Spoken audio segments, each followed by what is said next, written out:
lore. You might notice with me, that's the wrong way. There we go. Point to the person on the screen. We got Mr. Adam Dagna himself, friend of the network, and just all around super cool dude. How you doing today, Adam? I'm pretty good. It's a little early, but the sacrifices we make for art. Right. Oh, we're making art here. Sweet. Gonna have to up my what do you call it? Attempt effort maybe. I don't know.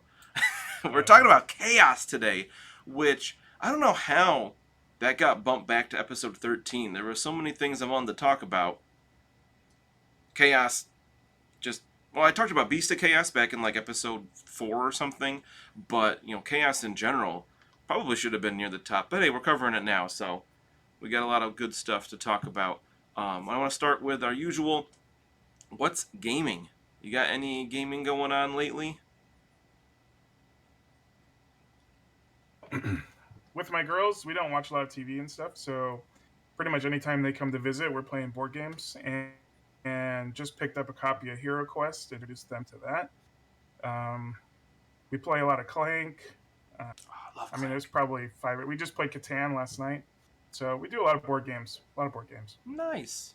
Very cool. My almost 3-year-old son has just discovered our game closet, and we rearranged it recently. So like the kids games are on the lower shelves, and then like the adult games are on the top shelves. So he was playing Hungry Hungry Hippos earlier. He loves Uh, Connect 4. He likes anything with moving parts because he's almost 3. nice. We We have did a lot of Mousetrap. oh, that would be a good one. I don't think we have that. Yeah, He it's loves fun. I have this gamer edition of Monopoly that's all Mario themed, so he just says he wants to play the Donkey Kong game because he just wants to stomp around as Donkey Kong. That's funny. Uh yeah, that's fun stuff there. Yeah. So other than that, my girls are like big fan of Minecraft. So you like when they come to visit, we'll do like uh, a little LAN party of Minecraft, and I'll get into there. But other than that, we don't do a ton of video gaming or like movies, TV. I mean, we'll watch movies and stuff every once in a while, but mostly we spend our time together with board games. A lot of board games. Awesome. Very So cool. Let me think. What have we been doing with gaming? We've been Lost Omens, of course, doing Pathfinder, playing a Grim Podcast of Perilous Adventure. With WFRP, we just recorded a monumental episode, which was pretty cool. We had some kind of announcements for that, but we won't see that for a little while. we're a little ahead there in terms of what's being released because I think, what was it, episode 42 just came out, I think, or 43. So yeah, which one was it? 42. Yeah, one of those. I don't want to talk too much about what we just recorded because then it's like a month and a half ahead. But it Right. was some big things happening there. Other than that, we've got, of course, settling the Southlands. We've recorded some more of that recently, which I'm super excited for. The party in that is just off the walls. It's Yeah, amazing. I'm super excited for that. Do you have a release date on that yet? Oh, we were talking about that last night, me and Tim. I'm gonna say I don't know if we have if we have a solid date yet. Depends on if we can get one more recording session is, but we definitely both agreed late April, Okay. which I'm really excited about. In that, Tim's playing a dwarf merchant, and he, Nice. I don't want to give too much away, but he based the voice off of Watto from Episode 1 of Star Wars. Ah, perfect. Perfect. It's so good. Uh, yeah, Did he actually follow through with making a likable character this time? I think so. He's very Okay. different from Lucky for sure. Okay. Alex kind of took that role this time. He's playing a noble named Heinrich, and he is, what was the term people use? Objectionable. Ah, He perfect. Well, is as a noble should be. right. He's so good. His voice for the noble, again, so different from Carl. He said he wanted to go just a complete different direction and play something totally different. Kind of everybody was thinking that. Instead of a soldier, Danny's playing a physician. So kind of, Nice. instead of hurting things often, she's fixing them. But not a slouch in combat either. She's got a sword. She can do something. She just said in the chat, she's the new Carl in terms of the moral compass for the group. Her mantra is Nice. health is wealth. right? Is that what That's it fine. was? Hopefully she'll remind me. I think that's what it was. Health is wealth. And then we have new to the network. Jess is playing a halfling rat catcher, which I was just so excited Nice. to finally have a rat catcher in my party. But she immediately was like, "Oh, I can be a halfling. I'm gonna be a halfling."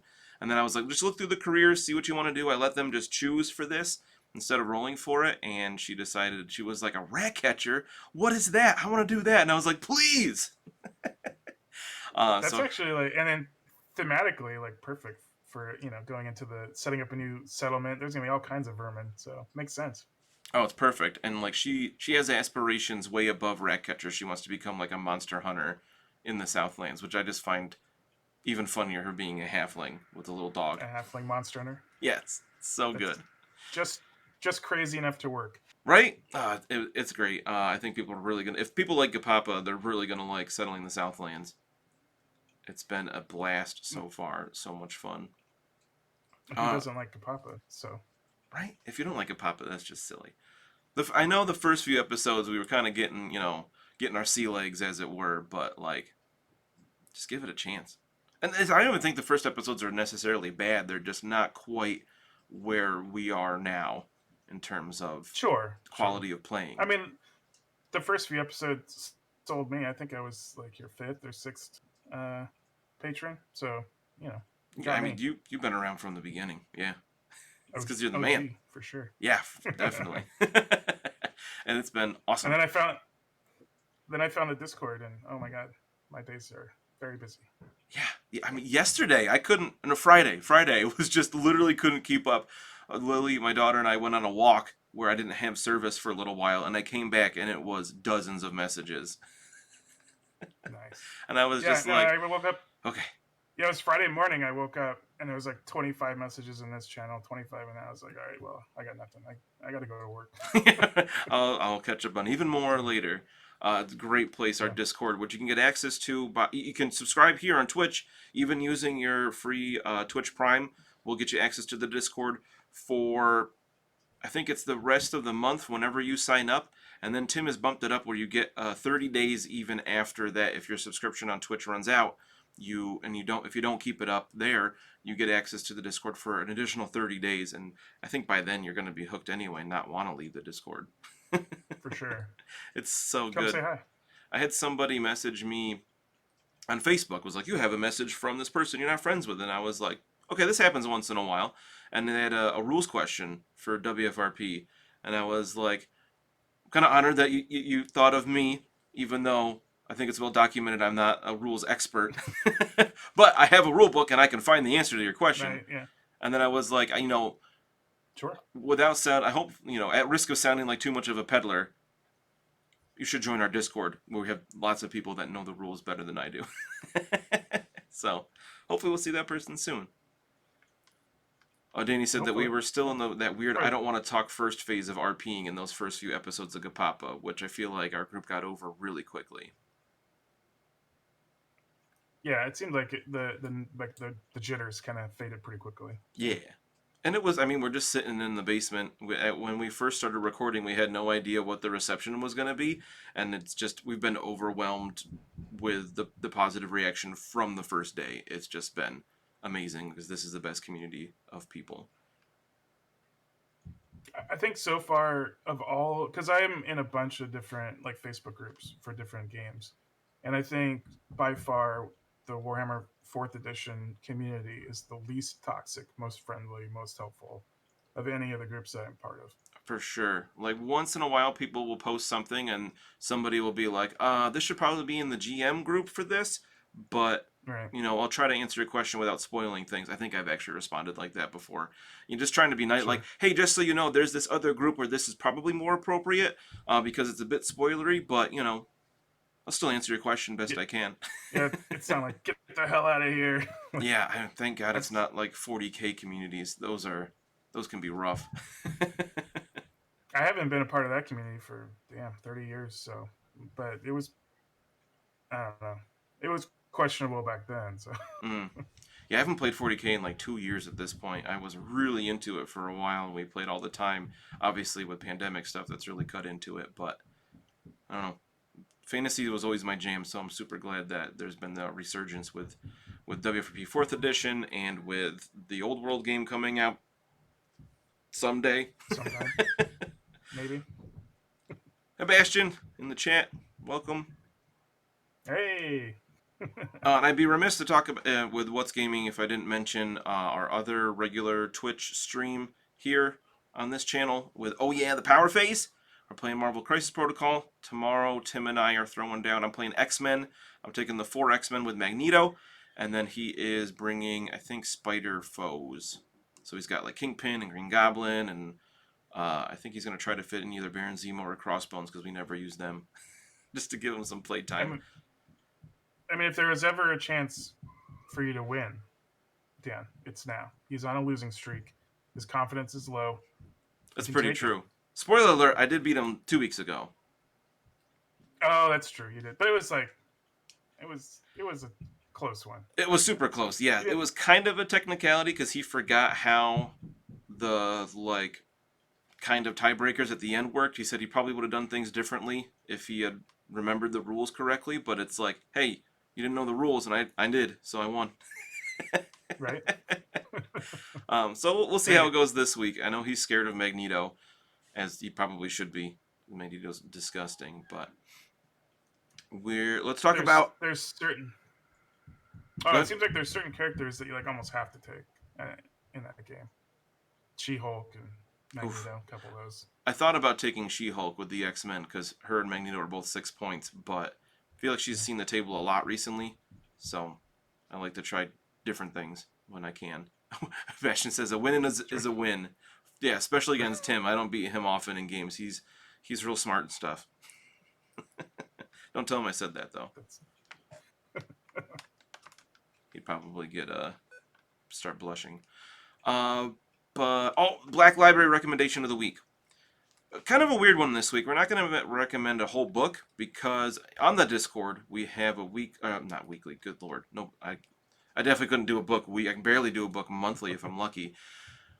Our monthly, we have a book club where we read nerd stuff and talk about it. I think this last week, Bash and I talked about Beast and Velvet was February. March is Blood Money.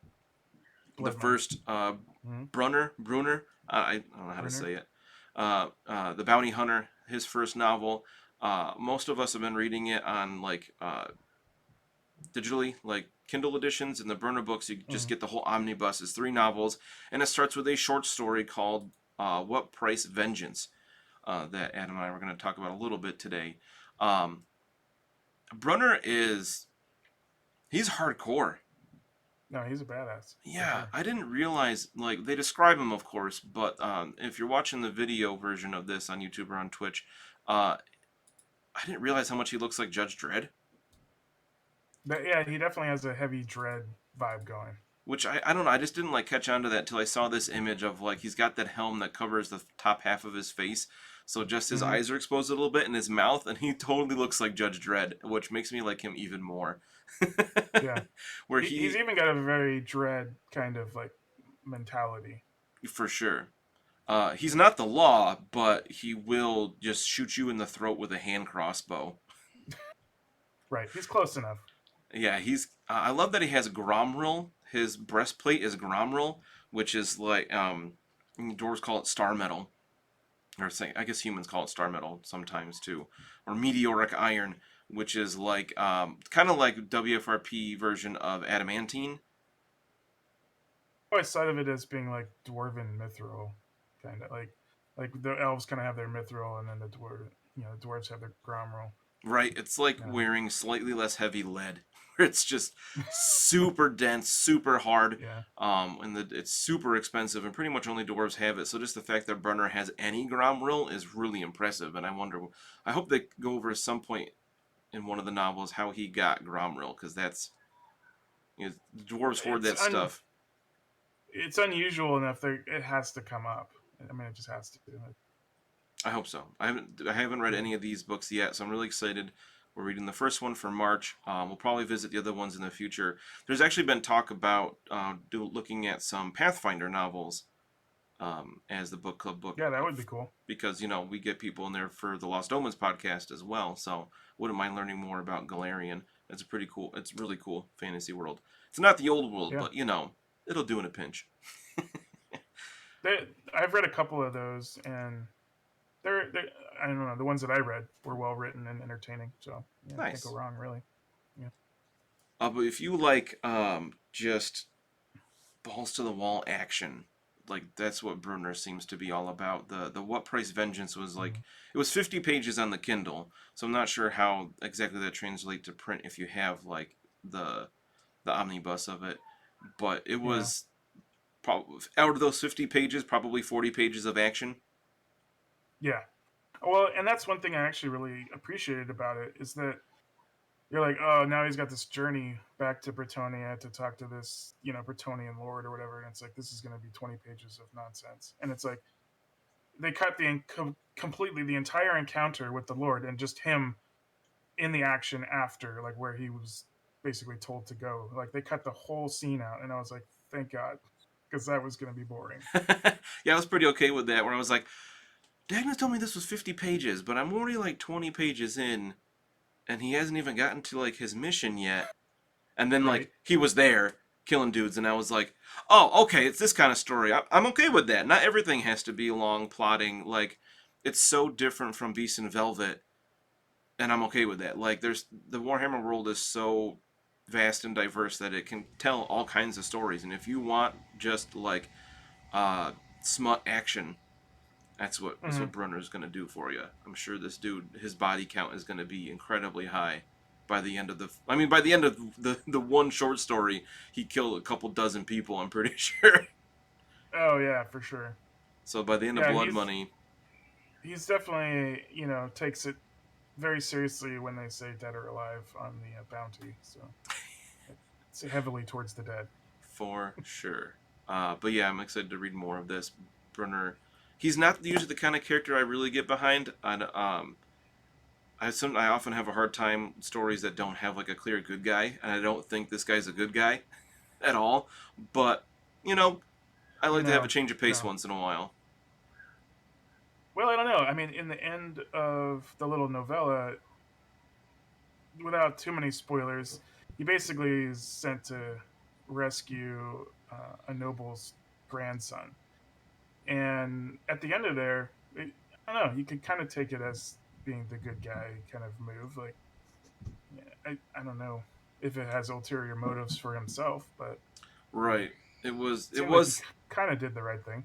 It was a little surprising how that ended, in a good way. So like he's not just a murderous psychopath. Obviously, I like how Mm-hmm. he's an intelligent fighter and everything. Like he's really good at what he does, but a lot of the times he just outsmarts his bounty and others, which is which is cool. I like it. So if you That's haven't good. yet, check I out the enjoyed it. Brunner books. So Adam, we're here to talk about chaos today. Chaos. Oh my god, this is like a rabbit hole like I've never experienced in my life. Hey, we've been chatting a little bit throughout the week about what are we going to cover here, because there's so much. There's just it's a huge Right. topic. So no, this isn't going to be like a 3 hour long extravaganza special episode. It's going to be we're going to talk about kind of the basics of chaos in the old world, and then future episodes. I could probably do a whole episode about each of the chaos gods in the future, talking about the different demons that they create and more details about their area of the realm of chaos, um, which I'll bring up a picture here. I believe this is from the 8th edition Demons of Chaos book for fantasy that I had briefly.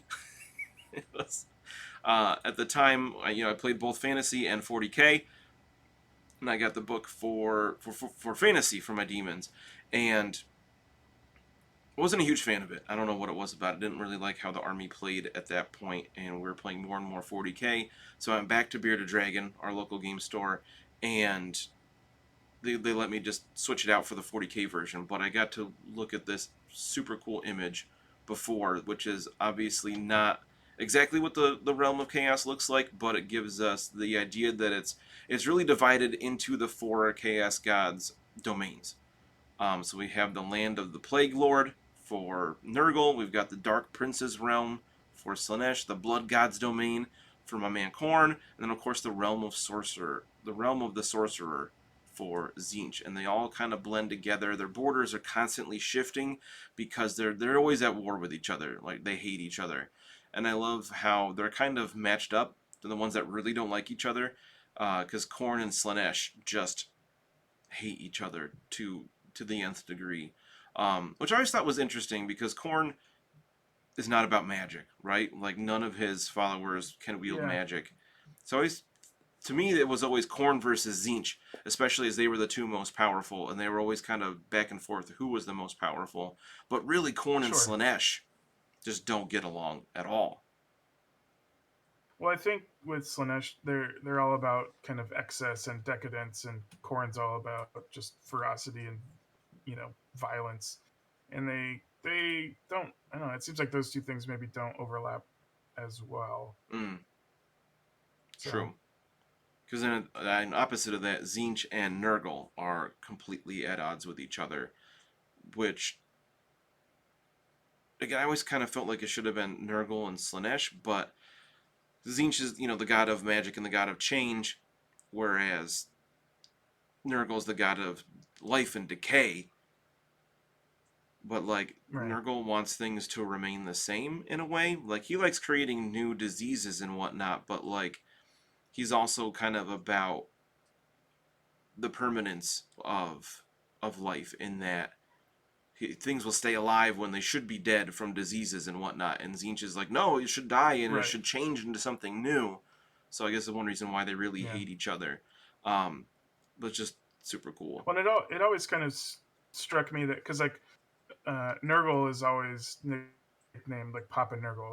Like he's the only chaos god in the group that actually shows like some semblance of care for his followers. Like he actually loves them in a way. Right. And Tzeentch has always kind of struck me as being like very clinical and pragmatic, and like he doesn't really care if you're his follower. Like he he's just about the magic, the science, the change, or whatever. He's like more, I don't know. Nurgle's more family, and like Tzeentch is more science, or Hmm. something like the more feeling versus you know. I don't know. That's just kind of the take I've always had on those two. That's an interesting. I like that take on it. A little bit different, which is That super cool. Nurgle's always been my favorite. I think just because there's that kind of that personal, that touch where all the other gods you kind of sense that they don't really care about their followers that much, and they just want them for the power and for the influence that they have. But it seems like Nurgle actually he actually like cares, and he like wants his followers to not feel pain by giving them these horrible diseases that cause them to like be immune to all the other horrible diseases. So Right. You live within it, thrives within you, and then you become yeah, something else. It's yeah, gross. I love it. Nurgle's super cool. Uh, Nurgle and Khorne have always been my favorites. Khorne has always been up there. I just love the aesthetic of the red and brass yeah. and bloodthirsters. I mean, come on. Yeah, those are I, great. I love the classic look of the bloodthirster with like the dog face as opposed to like a bull. Mm, I don't know. That yeah, just looks really cool to me. Bastion says Slaanesh likes quote touching. Yes. We'll get more into the individual gods in a moment. And talk about how the realm of chaos and the ruinous powers, as they're usually referred to in the Empire, kind of seep into the real world of the old world. So real quick, I'm gonna bring up our world map that will cover both our faces. Bam. And then we can see where the Empire is, of course, in the top of the middle of the map to the north. We have the Sea of Claws and Norska. And then if you keep going north, we have the Sea of Chaos, and above that we have the northern wastes of the Chaos Wastes, where it's just a mess. So I got another map of that. I believe this is from the 8th edition book for the... Um, oops, I lost Adam here somehow. My window cat... got disconnected from Discord for a moment. There we go. We're back. And I think this is from the 8th edition Warriors of Chaos book that never got around to getting. At that point, I wasn't able to like buy all the books that were coming out. But it's a really cool image showing north of Norska, across the Sea of Claws, defining the realm of chaos a little bit more. The Chaos Wastes, rather, which is really cool. And I love in this image that just the whole northern edge of the map, there's just an arrow that says, to the realm of chaos, and there's just a bunch of gribbly tentacles. Because what says chaos more than gribbly tentacles? Yeah, it's great. So super cool. I love how they define this more, where, like, Norska, you have the Norse, of course, which a lot of them are worshippers of chaos, but not all of them. They're not like an evil race of humans necessarily. A lot of them are more like they're very influenced by Viking lore, of course. Um, Mostly they're just raiders that are trying to make their way in an infertile land. They can't really grow their own stuff, so they have to take a lot from others, or at least that's how they feel. And as you go further and further north, they can become more outright worshippers of chaos and have like chaos warriors among their ranks and sorcerers and things like that. So it's really cool that in 8th edition they finally defined this area a bit more. So we saw on the world map it was just blank. It's just nothing is here. It's the chaos waste. But actually seeing that there's actually like settlements and things of peoples, and we have different tribes and whatnot, which is really cool. I think they finally showed where a couple really important places were, like where the Crown of Dominion lays. We got just some cool places like the Silver Tower of Sorcerers, which I know was kind of transposed into Age of Sigmar for the Silver Tower, um, which, you know, that's been around for a while, so we finally found out like exactly where it is. We got things like the Howling Citadel, which just, that's a cool name. I like that a lot. The Weeping Monolith of Lord Festerlung.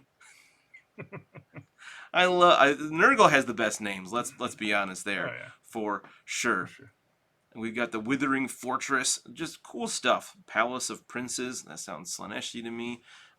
Just really cool that they finally defined this area a bit and then, you know, destroyed the world like a couple years later.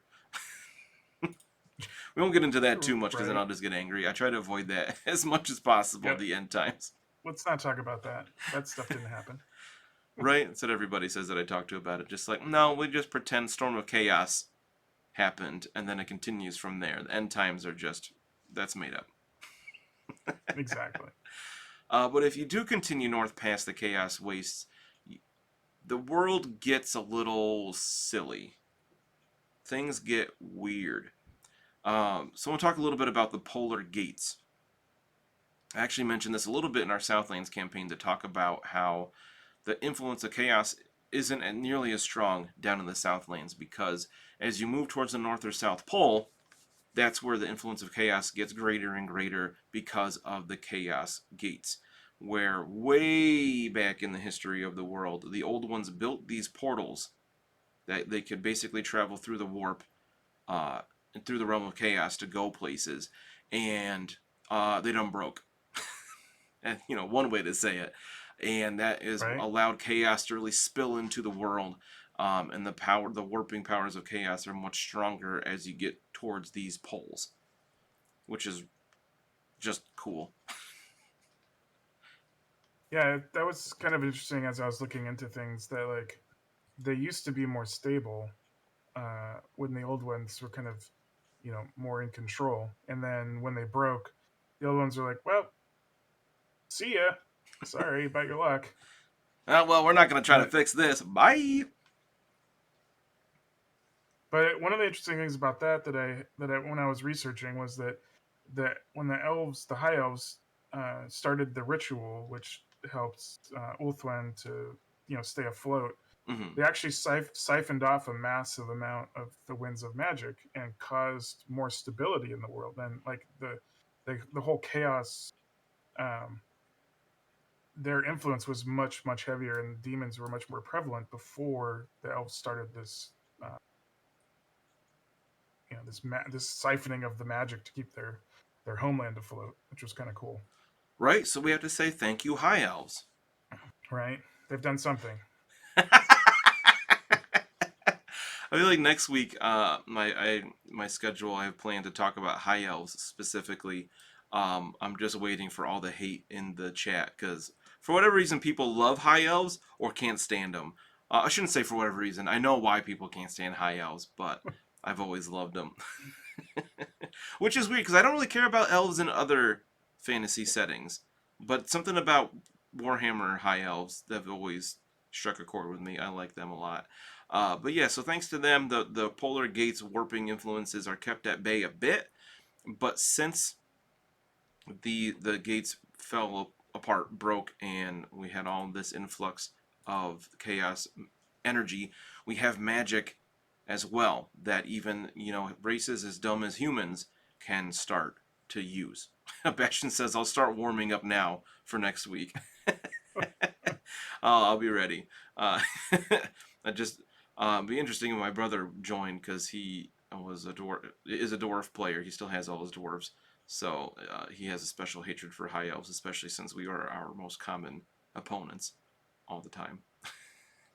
But with the winds of magic we have that come flowing out from the poles, the Warhammer world, as far as I understand, it always has some influence of chaos to it. I mean, there is a moon that orbits erratically that is made of warpstone, which is kind of like solidified magic as it is, that kind of rains down every once in a while. So like there's always a bit of magic here and there, but with the polar gates being have since they were destroyed, so much more of this energy can flow through the world.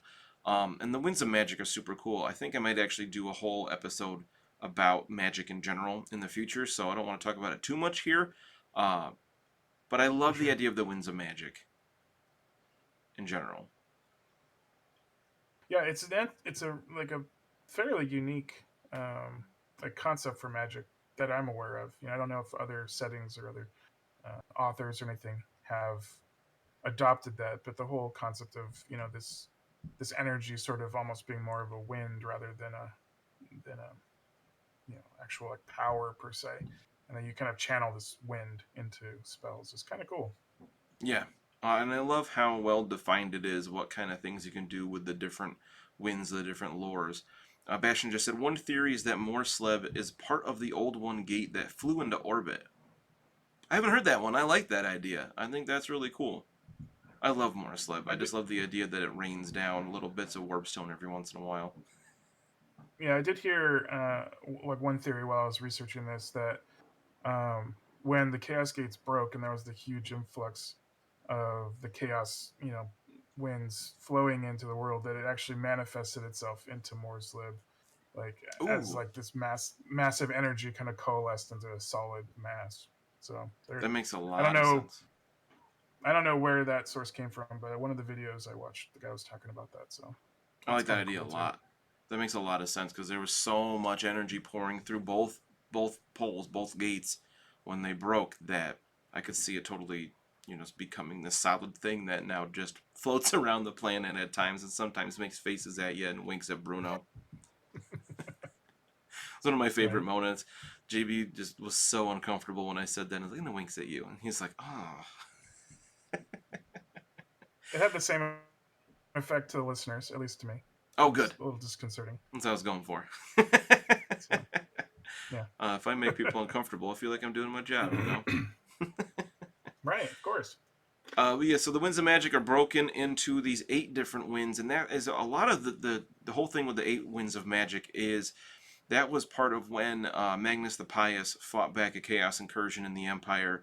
He helped establish the colleges of magic in Altdorf with the help of Teclis, the High Elf, because he had he basically convinced Teclis and his name escapes me. A couple, I think it was like 2 of his like apprentices, which were like hundreds of year old master wizard elves in their own right, and they taught the humans how to use magic. And high elves can manipulate what they call high magic, which is like a blend of all the winds together.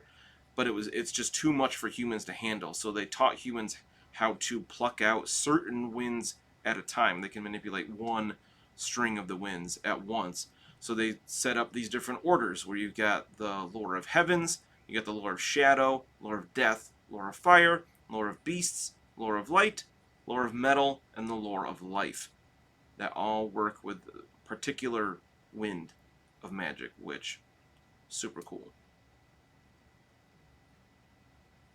I just like how they break this down, and it works super well for role playing, where it's not, instead of like the schools of magic in D&D with like divination and evocation and whatnot, where I can never remember what means what.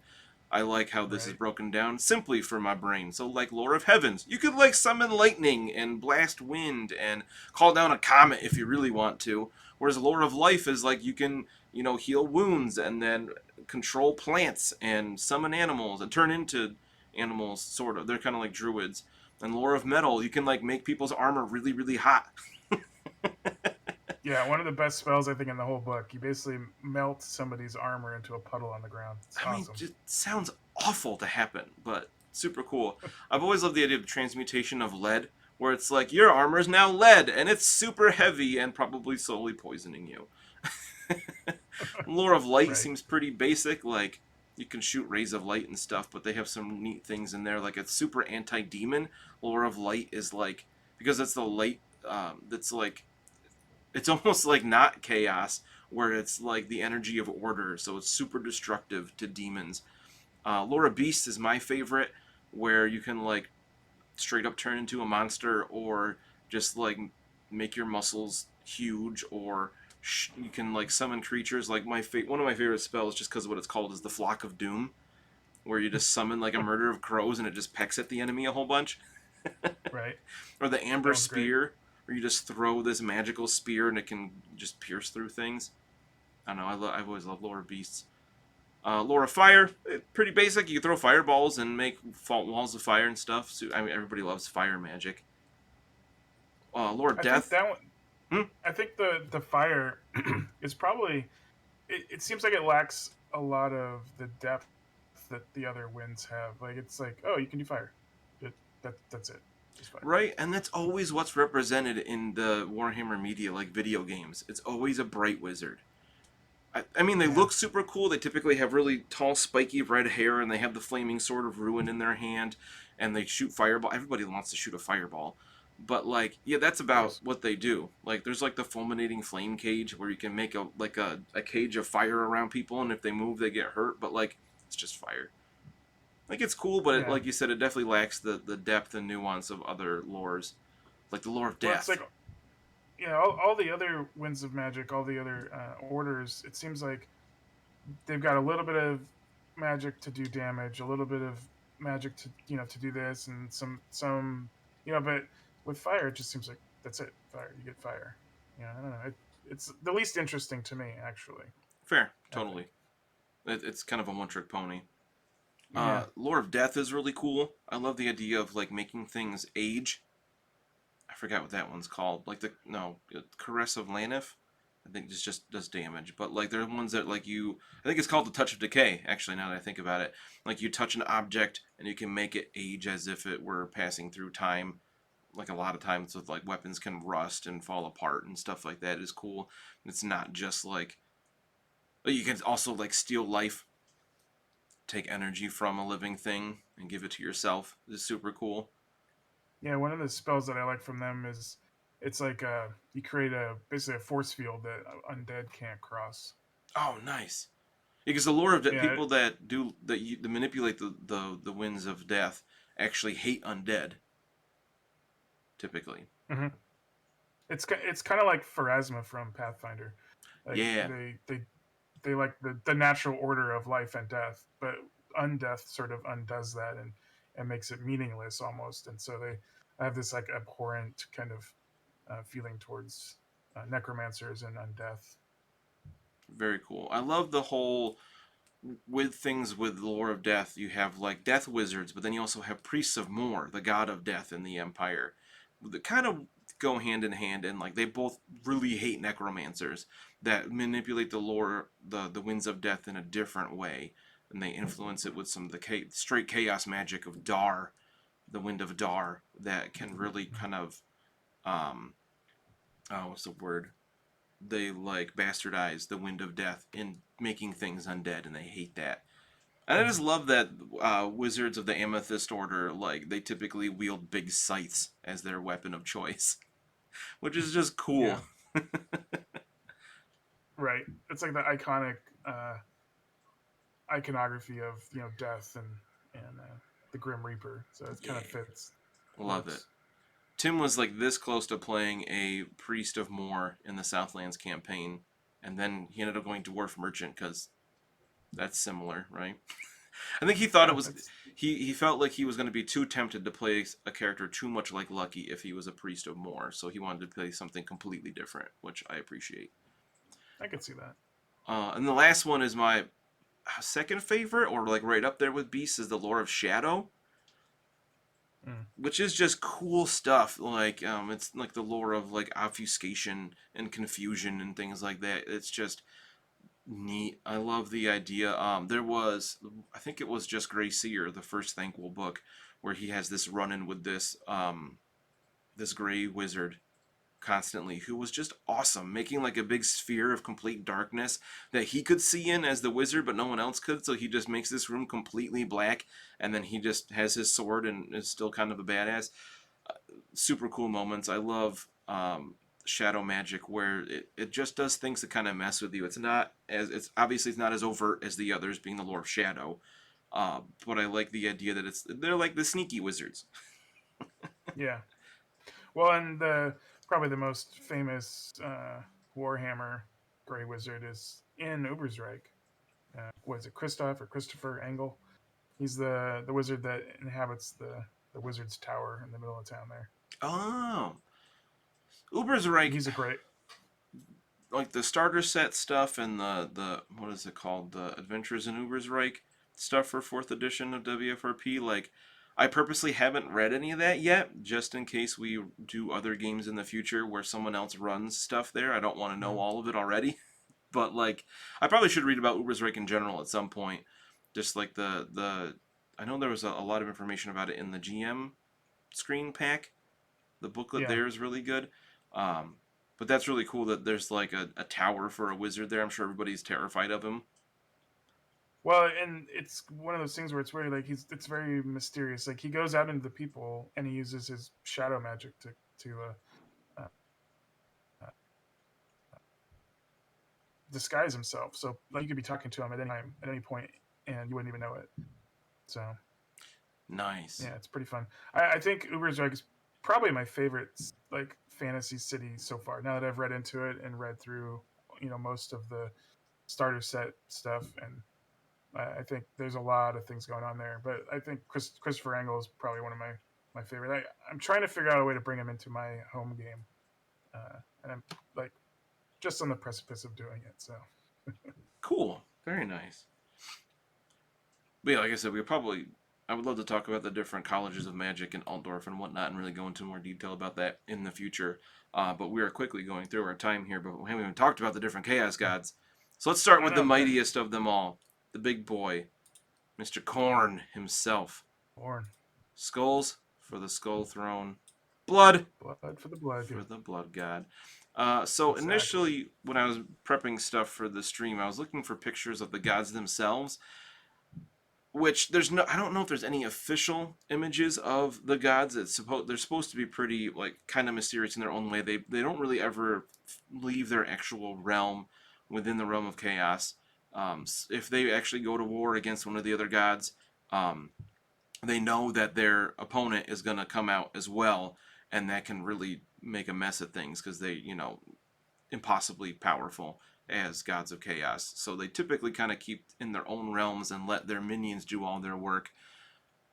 Khorne has always been my favorite because I don't know what it is about just the look of bloodletters and bloodthirsters are just kind of like your typical archetypical demon. They were obviously Right. heavily influenced by Balrogs from Lord of the Rings.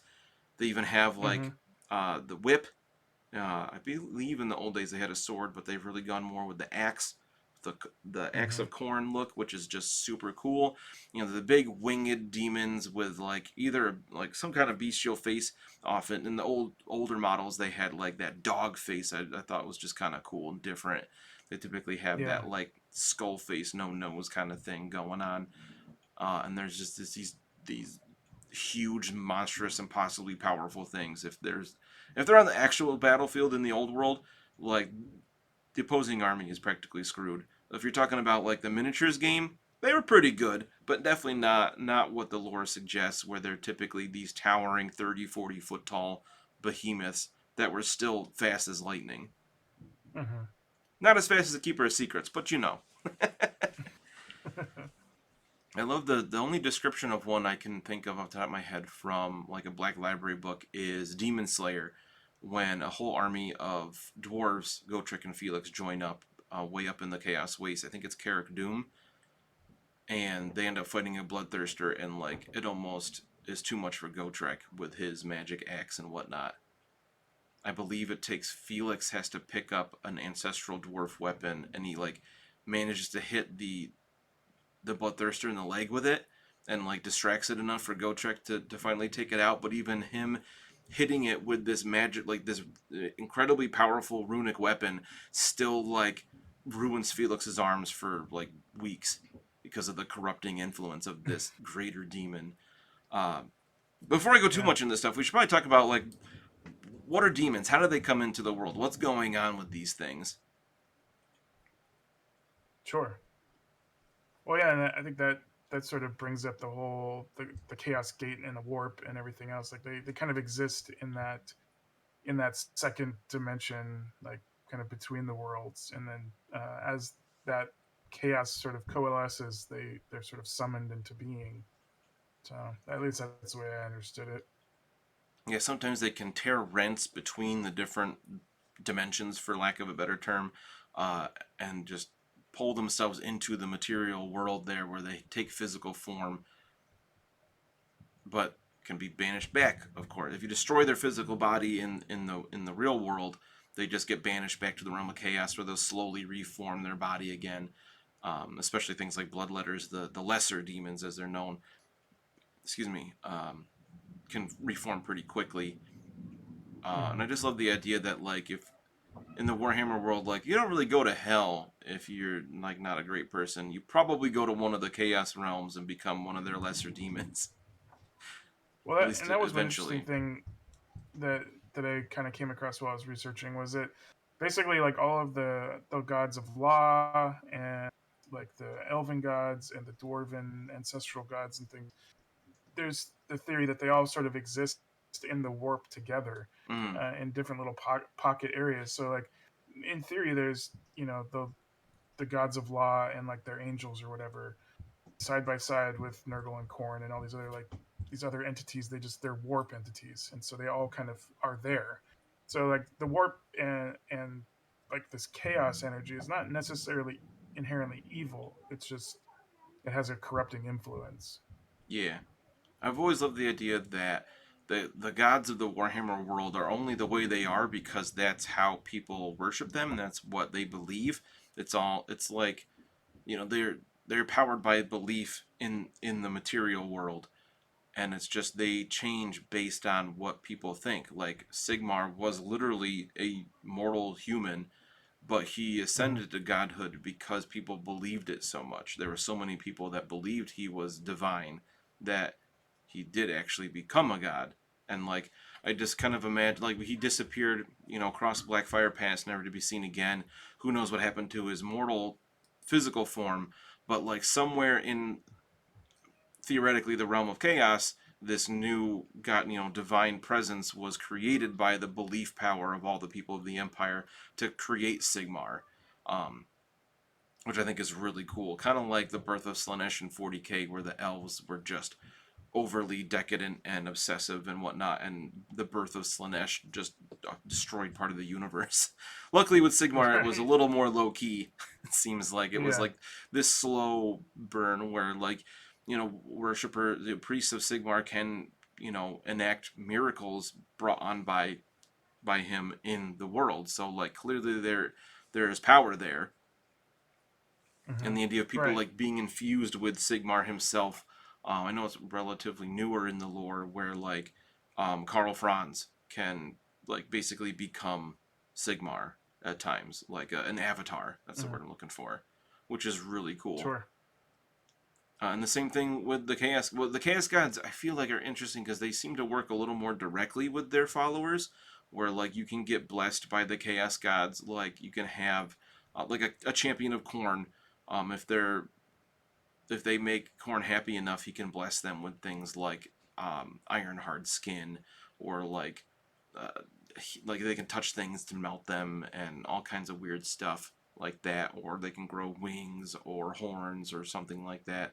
I love the idea of these gifts from the Chaos Gods that are just these often horrible mutations. Right. Well, that's kind of the funny thing is like a fine line between a chaos champion and a chaos spawn. Like the champion has been able to like get beneficial mutations or like has the mental fortitude to deal with them, and the chaos spawn is just a failed champion basically. It was like overtaken by their mutations and now it's kind of like mindless and so it's like there's like the two sides. Like the gods don't really care if you can't handle their mutations. They just keep giving them to you. Like if and then like you either go mindless and become a chaos spawn, or you become a chaos champion and then like potentially further on a demon prince. Right, which is most champions of chaos, that is like their end goal. They want to become a demon prince like Be'lakor did as the first one. He was a mortal man at one point, and he ascended to demonhood to be the first demon prince, and he was just awesome. Then have you seen the new model for him they showed off like last week? I haven't. Oh my gosh, look it up. It is amazing. It looks so good. He is gigantic, and he just the detail in it is stunning. It looks. I love the classic model for Be'lakor. I remember that first came out with the Storm of Chaos stuff, but this 20 years or so later, like their technology has just moved on to another plane of existence. It looks Yeah, really good. Such a cool demon look.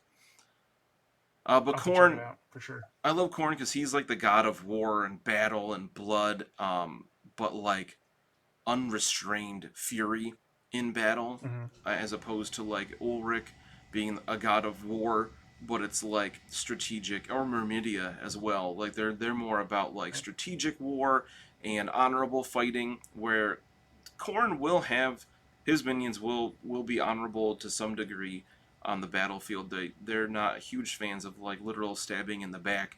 Like one-on-one fights is where they really want, like especially Bloodthirster. Like if they can find a worthy opponent, which is rare, they want to take them on one if they can, Hmm. and just to show Well, because they want to rise in those ranks within the realm.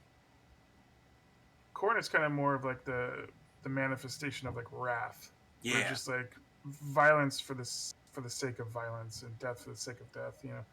It's whereas like Ulrich, it's more of like um, to like prove your worth and your honor and your value. You become a warrior or whatever to like protect people and whatnot. Whereas with Khorne, they they just want to go to war. They just want to go do battle and kill and blood for the blood god. That's kind of right. sums it up. It's however you get it and however it happens. That's gravy. And that's why he is almost always the most powerful of the four chaos gods, because they say every battle that happens is in a way of worshiping Khorne, and what's the word I'm looking for? An offering to Khorne. Every time blood is spilled in rage, it's an offering to Khorne. So whether they mean it to be or not, that he can draw power from that, which is Mm-hmm. super cool. And I don't know. For me, it's mostly the look of things like not demonettes. Demonettes do look cool too, but like bloodletters and bloodthirsters, even flesh hounds. I love the look of, and just the demons of Khorne are my favorite by far. I think they're just cool. Yeah, for sure. Even with the redesigned demon, bloodletters got a few editions ago where they used to be more. I didn't like the change at first, but it's really grown on me. Where they used to just be these big hulking dude. They look like big hulking dudes with like weird skull faces, and they had like a thick head of hair, and then the horns coming up, of course, and they all had big axes of Khorne. And then they redesigned them into the current look, where they have those like long, almost like xenomorph alien heads, And then curving horns, of course, and they have like backward jointed legs Mm-hmm. and cool spikes coming out their back and whatnot, and they wield swords instead. At first, I really didn't like that change. I was like, axe is Khorne's thing. Why don't they have axes? But I kind of like how they leave that more to the champions and bloodthirsters have the axes, whereas the Right. bloodletters have their what are they called? Hellblades? That's not right. Well, I think the sword comes from like early, like first edition, because I remember that that visual when my brother got the Chaos book that had Khorne in it, and they had those kind of very iconic swords, and I think they just kind of kept them, even though they sort of adopted the axe. They were so iconic they had to like have one of their demons carry a sword. So Right. I think it was one of those things where they went away from the sword to the axe, and that was just happened to be when I started playing. It was those metal bloodletter models with the axes, and then they switched back to the sword. And for me, that was a big change, and I was like, "What the heck?" But they've really grown on me. I love the bloodletters. I think I have 30 of them, so mm, used to using 40k all the time. But they could be used in fantasy as well, or Age of Sigmar. I think they've been used a little bit. I just love the look of them now. It's really grown on me. The image we have up on the video, we see a Herald of Khorne, which is kind of he's not a greater demon, but above lesser demons. He's riding a blood chariot. That doesn't sound like the right name. Skull throne. No, Khorne says in the skull throne. What is that called? Is it a blood chariot? Because I know with the model version you could build it two different ways, where it was a herald riding it, or you could make it a skull cannon of Khorne, which a lot of people didn't like that it was like a ranged weapon, but it's like blood for the blood god. However you get it, they're skilled in all ways of war. The skull cannon was just gross. Love it, but I love it's a demon construct. It's kind of part machine-ish. I love the idea of Khorne with things like Khorne juggernauts, which are these just mm-hmm. demons covered in metal that look kind of like metallic rhinoceroses that are part. The older models look more machine-like, which I thought was kind of cool. I like that idea that Khorne was almost like steampunky, but the throne, Mm-hmm. Blood Throne, it's like right there. I just can't quite get the name for it. Also, the thing that had the skull cannon on its back was a demon machine itself. So if you charge it into combat and it ate things, it could heal itself, which was just a cool idea. I don't have that book. You know, it'll be in my 40k book for demons because I got to look this up now. I'm surprised Bastion's not in the chat saying it's this, you idiot. I don't think he'd actually call me an idiot, but you know, that idea. Not publicly. Just in the Discord. What is this called? All right, I think before I get to the page, I don't think it's a blood chariot. No, it's not in that part of the book. It's only with the herald writing it. Dang it. I'm almost there. I'm going to get it. Blood Throne. I knew blood was in there somewhere. It's Khorne. It's got to have blood, right? I think I said that at one point, just not together. The Blood Throne, and it could eat people and heal itself, which was just... Yes, please. That's pretty cool. It looks like there is actually also a blood chariot. So I mean, you're right. Yeah, I mean, it Far worked off. like it was effectively like a chariot, but it was powered by demon engines, so it didn't need things to pull it. So it just like drove Mm. forward and ate people. It reminded me a lot of the purple dude from Chrono Trigger that you had to race, Johnny Rocket or something like that. Mm. But we said chaos was a big topic. We said we would do an overview. Unfortunately, we've run out of time even for the overview, so this is gonna have to be part one. All right. We didn't even get to Tzeentch. I didn't even said the word hash it yet, and I went for funsies. So we're gonna have to do a part two. So I guess we'll find out down the line if Mr. M. Dagnus here is going to be able to join me again next week. We can cross our fingers and hope that can happen. Otherwise, See what I can do. life is getting in the way here. I got things I got to do at 1:00, which it is now. So normally I'd let it go over a little bit, but I purposely moved it up today because of things happening at 1. So thank you so much for joining me today, Adam. All right. Hopefully you can Indeed, join us guys. for And part thanks 2. for joining. Oh, yeah. Yeah, I had a Hi, good time. baby. Danny had to pop in and say hi. She heard me finishing up. But yeah, thanks so much again. Well, let's talk and see if we can have part 2 with special guest Adam again. Otherwise, thanks for joining, everybody. As always, if you're watching on YouTube or whatever, comments are always welcome. Suggestions for anything. Looking for, I think, it was going to be High Elves next week, but now it's not. So, always looking for different ideas and things. And thank you to viewers. And if you're listening to the podcast version, thank you for being a patron. And I'll see you all next week. So, keep gaming. All right. Bye.